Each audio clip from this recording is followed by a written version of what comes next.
इसकी चर्चा कर रहे हैं कि वेतन शीर्षक की कर योग्य आय की गणना कैसे की जाती है। इसमें बेसिक पे, मूल वेतन, ये पूर्णतया या इसकी संपूर्ण राशि कर योग्य होती है। संपूर्ण राशि क्या होती है? कर योग्य। गणना कैसे की जाती है? कल चर्चा की कि निश्चित राशि प्रतिमाह हो तो उस राशि को गत वर्ष में जितने महीने का वेतन ड्यू हुआ है उतने महीने से गुणा करके और बेसिक पे की गणना करते हैं। दूसरा कि मूल वेतन एक निश्चित वेतन श्रृंखला में मिल रहा हो, वेतनमान में मिल रहा हो, पे स्केल में मिलता हो, तो उसके हिसाब से गत वर्ष में कर योग्य मूल वेतन की गणना की जाएगी।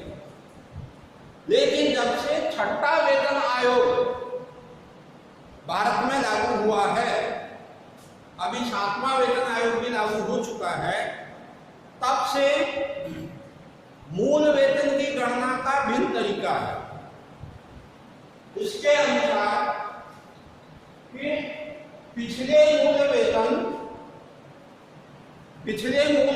में प्रति वर्ष जहां जहां भी 7th पे कमीशन लागू हो चुका है, कम से कम सरकारी विभागों में तो ऐसा है ही है, अर्ध सरकारी विभागों में भी है, कार्यालयों में भी है, अन्य संस्थाएं भी, प्रतिष्ठान भी जो गवर्नमेंट के हिसाब से वेतन भुगतान करती हैं, वहां पर भी 7th पे कमीशन के प्रोविजन लागू हैं।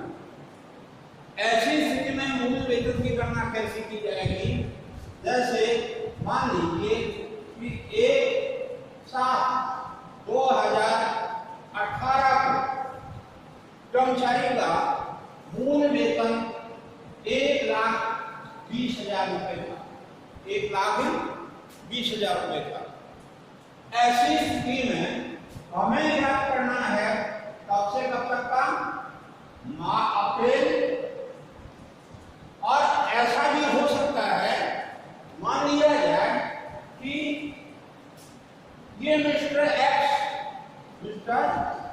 एक्स का वेतन आदि का विवरण है और एक्स राजस्थान सरकार का कर्मचारी, राजस्थान सरकार का क्या है? कर्मचारी। ऐसी स्थिति में गत वर्ष के वेतन में कब से कब तक का वेतन शामिल होगा? मार्च 2019 से फरवरी 2020 तक का वेतन शामिल होगा, 20 तक का वेतन शामिल होगा। तो देखिए उसको 1,20,000 के हिसाब से मूल वेतन कब से कब तक मिला? 1/7/2018 से लेकर के और 30/6/2019 तक। उसके बाद उसको 1/7/2019 से और 30/6/2020 तक कितना?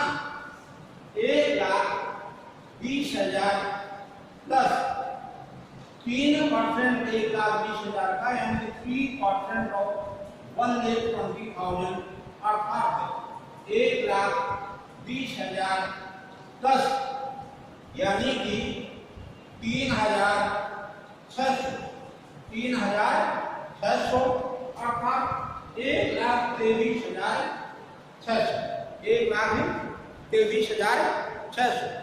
इसी प्रकार से कर्मचारी जो कि राजस्थान सरकार का कर्मचारी है, उसका गत वर्ष 2019-20 का कर योग्य मूल वेतन कितना होगा? तो देखिए मार्च 19 से लेकर के और जून 19 तक, जून 19 तक कितना 1,20,000 कितने महीने हो गए 4, मार्च अप्रैल मई जून। और इस तरह से 4,80,000, 4,80,000।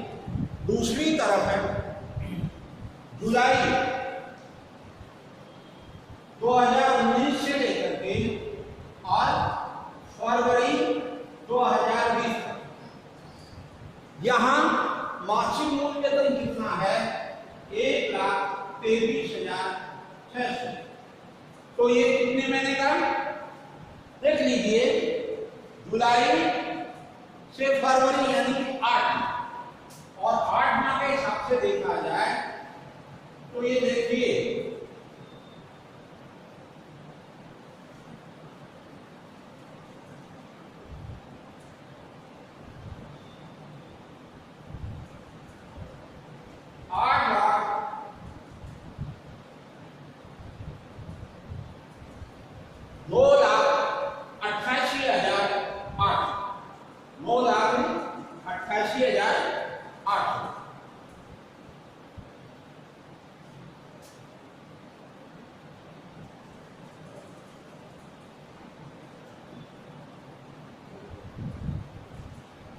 तो इस तरह से कर्मचारी का कुल मूल वेतन कितना हो गया 8, 6, 13 और ये 14,68,800। इसके पश्चात अगली मदद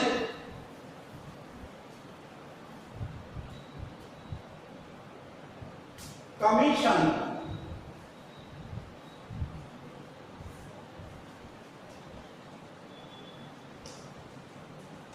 बी। कमीशन किसी भी प्रकार से मिले, कमीशन की गणना किसी भी प्रकार से हो, इसकी संपूर्ण राशि कर योग्य होगी, संपूर्ण राशि कर योग्य। लेकिन कमीशन का भुगतान कई बार कर्मचारी को उसके द्वारा निष्पादित किए गए कार्य के आधार पर किया जाता है। दूसरे शब्दों में ये कहिए कि कार्यानुसार कमीशन का भुगतान किया जाता है। जब कार्यानुसार कमीशन का भुगतान किया जाए तो ऐसी स्थिति में ये कमीशन मूल वेतन का भाग माना जाता है।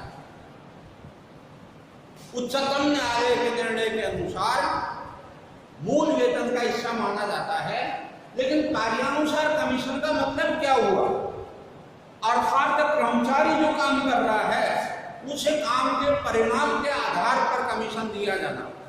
जैसे एक सेल्समैन है, सेल्समैन, और उस सेल्समैन को बिक्री पर 2% कमीशन दिया जाता है, बिक्री पर 2% कमीशन दिया जाता है। और इसके अलावा उसका 40,000 रुपए प्रति माह है मूल वेतन, ठीक है। गत वर्ष में उसके द्वारा की गई बिक्री यदि 20 लाख हो, गत वर्ष में उस कर्मचारी द्वारा की गई बिक्री 20 लाख हो, तो ऐसी स्थिति में बेसिक पे 40,000 गुणा 12, 4,80,000। और commission on sales, commission on sales ये 2% ऑफ ₹20 है, 2% ऑफ 20 कितना हो गया 40। ये कमीशन कार्यानुसार कमीशन, कार्यानुसार कमीशन। तो जहां कहीं भी मूल वेतन काम में लिया जाएगा, मूल वेतन के साथ ही कार्यानुसार कमीशन शेयर से जुड़ेगा, अर्थात वहां पर कर्मचारी का वेतन इस कमीशन से 5,20,000 रुपये माना जाएगा। लेकिन यहां कार्यानुसार कमीशन के बजाय वैसे अन्य प्रकार से कमीशन दिया जाता, जैसे 5,000 रुपये प्रति माह कमीशन दिया जाता है पर माह। तो ऐसी स्थिति में ये जो 60,000 कमीशन बनता है ये कर योग्य तो होगा, टैक्सेबल होगा, लेकिन मूल वेतन का भाग नहीं माना जा सकता क्योंकि ये कमीशन कार्यानुसार नहीं है। फिर बोनस,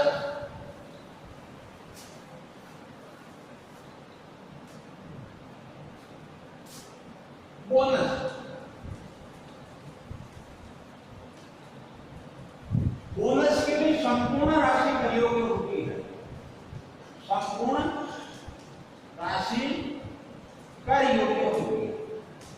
लेकिन ध्यान देने की बात है, सामान्यतः वेतन शीर्षक में शामिल होने वाली आय दो बेसिस पर कर दायित्व का आधार होती है। ड्यू हो गई, चाहे उनका भुगतान है कर्मचारी को नहीं मिला हो, तो ऐसी स्थिति में भी वो उसकी आय में शामिल हो जाएगी। लेकिन जहां तक बोनस का सवाल है, पहली बात तो ये है कि बोनस किस प्रकार से दिया जाता है। बोनस दो प्रकार से मोटे तौर पर दिया जाता है। एक कार्य परिणाम के आधार कि वर्ष में कार्मिकों ने अच्छा काम किया, उसकी बदौलत संस्था को लाभ अच्छा हुआ, अधिक लाभ हुआ, इससे खुश होकर के और प्रोत्साहन स्वरूप बोनस दिया जाता है। दूसरा बोनस किसी ओकेजन विशेष पर दिया जाता है, जैसे दीपावली पर, किसी त्योहार पर बोनस दिया जाना। तो दोनों ही स्थितियों में बोनस कर योग्य तो होगा, लेकिन बोनस वास्तव में कर योग्य तब होगा, करदाता की आय में तब माना जाएगा जब इसका भुगतान कर दिया गया, जब इसका भुगतान कर दिया गया हो। इसके अलावा कोई अन्य प्रकार का बाइसमेंट जो कि शादी के नाम से मिलता है वो भी कर योग्य होता है। फिर देखिए भत्ते, अलाउंस,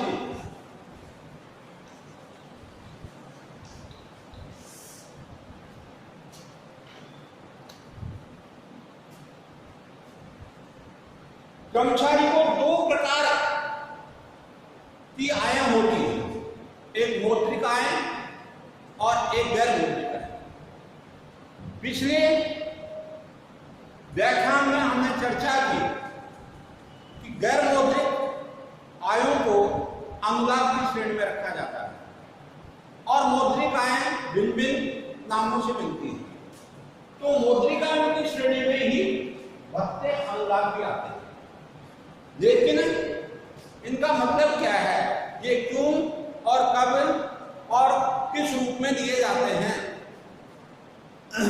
किसी विशेष उद्देश्य को लेकर के, किसी विशेष कारण को लेकर के, किसी विशेष परिस्थिति को लेकर के, किसी विशेष व्यय को लेकर के, और एक अनुग्रह के रूप में दी जाने वाली राशि, सहायता के रूप में दी जाने वाली राशि, कंपनसेशन के रूप में दी जाने वाली राशि, प्रतिपूर्ति के रूप में दी जाने वाली राशि, ये भत्ता कहलाती है।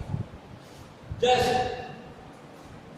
मकान किराया भत्ता, जैसे मकान किराया भत्ता, जैसे महंगाई भत्ता, जैसे महंगाई भत्ता, जैसे यात्रा भत्ता, यात्रा भत्ता। मान लीजिए मकान किराया भत्ता 3,000 रुपये प्रति माह है। महंगाई भत्ता मूल वेतन का 20% है। यात्रा भत्ता उसको 5,000 रुपये दिया गया। ठीक, क्यों? इस प्रकार से कि कर्मचारी किराए के मकान में रह रहा है, इसलिए किराए के रूप में उस पर अतिरिक्त व्यवहार बढ़ रहा है। क्यों? जहां पर उसका आवास है, मूल निवास है, उसके स्थान पर उसका कार्यस्थल दूसरे जगह पर है, उसी बढ़े हुए किराए के कारण बढ़े हुए व्यवहार की पूर्ति के लिए 3000 रुपये प्रतिमाह दिए जाते हैं। महंगाई भत्ता, जब महंगाई बढ़ती है तो उसकी प्रतिपूर्ति के लिए दी जाने वाला भत्ता महंगाई भत्ता। यात्रा भत्ता करदाता के काम से नियोक्ता के काम से कर्मचारी जब यात्रा करता है तो उस पर होने वाले व्यय की पूर्ति के लिए यात्रा भत्ता दिया जाता है।